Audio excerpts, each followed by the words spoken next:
உதாரணமாக ஒரு பெண் காலையில் எழுந்து கிட்டத்தட்ட 4 மணிக்கு எழுப்பி விடிய மாலை 10 மணி வரை எவ்வளவு கஷ்டப்படுகின்றால் இனத்திற்காக தன்னுடைய குடும்பத்தினுடைய வளர்ச்சிக்காகவும் தான் சந்தோஷமாக வாழ வேண்டும் என்பதற்காகவும்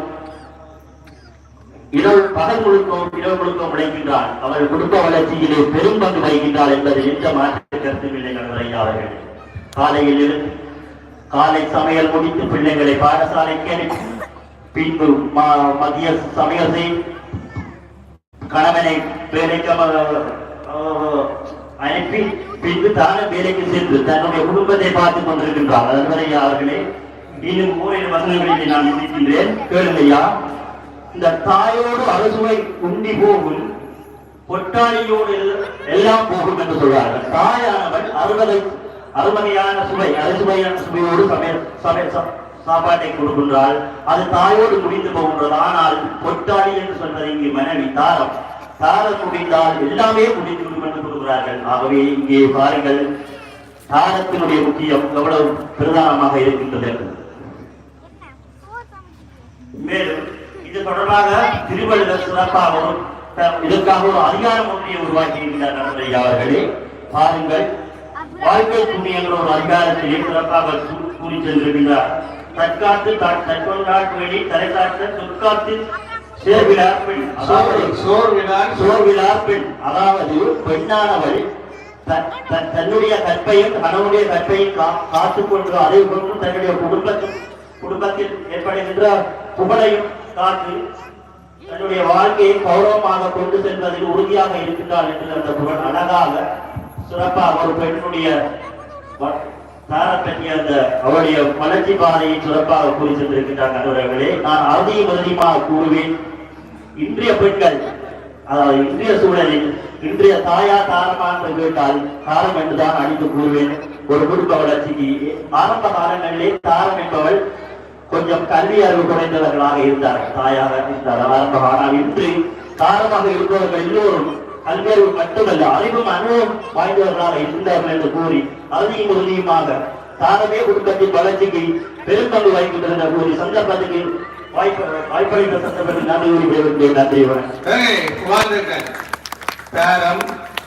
தாரமும் குருவும் தலைவிதிப்படி என்று சொன்னார்கள்.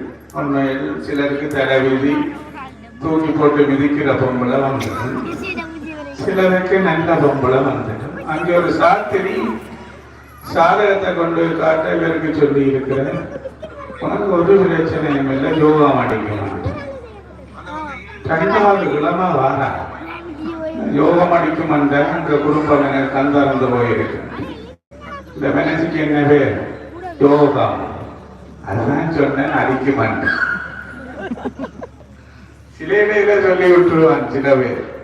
அப்ப சில குடும்பங்களில் உள்ள மனைவி ஏடாகூடமா வந்துவிட்டால் எங்க குடும்ப வளர்ச்சியே வராது. அப்ப 2 பேருக்கும் சண்டையண்டா பிள்ளை இருந்து அப்படியே பார்த்து கொண்டிருக்க வேண்டிய ஃபுட்பால் மேட்ச் பார்த்தமே. அறைக்கு இருக்கிற தட்ட பேர்லாம் இந்தியால போகும், அங்கால இருக்கிற இதெல்லாம் இந்தியால வரும். பிள்ளைகள் கொஞ்சம் சிரிக்கிற மேலே கிடக்கு. நான் நினைக்கிறேன் சில பிள்ளைகளுக்கு அனுபவம் இருக்கு போல. அப்ப இப்படி எல்லாம் சில வீடுகளில் அப்படி பிள்ளைகள் பார்த்து கொண்டிருப்பினோம். அப்பா வரைக்குள்ள பறவைக்குள்ள அளவாக இல்லை, நேப்பட்டுக்குள்ளாலதான் தவண்டு கொண்டு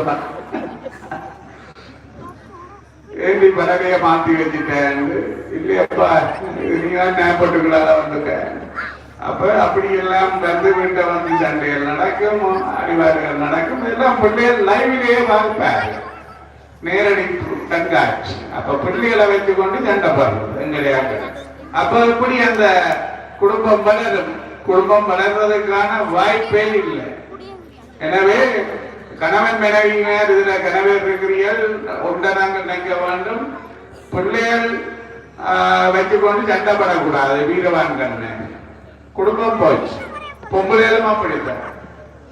அப்ப அந்த காஞ்சி பாட்டு கடன் பட்டு வேண்டி போட்டு மனிதன் சூசைட் பண்ற கட்டத்துல வந்துவான். அப்ப அப்படித்தான் நாடகத்துல சோபா செட்டியை பார்த்துட்டு இதே சோபா செட்டி எனக்கு வேண்டிட்டா, இதே காஞ்சி பட்டு வேண்டிட்டா, அங்கே ஒரு மனிதன் தூக்கு போட்டுட்டு கேட்டுட்டு போய் போடுற இல்லை. அப்ப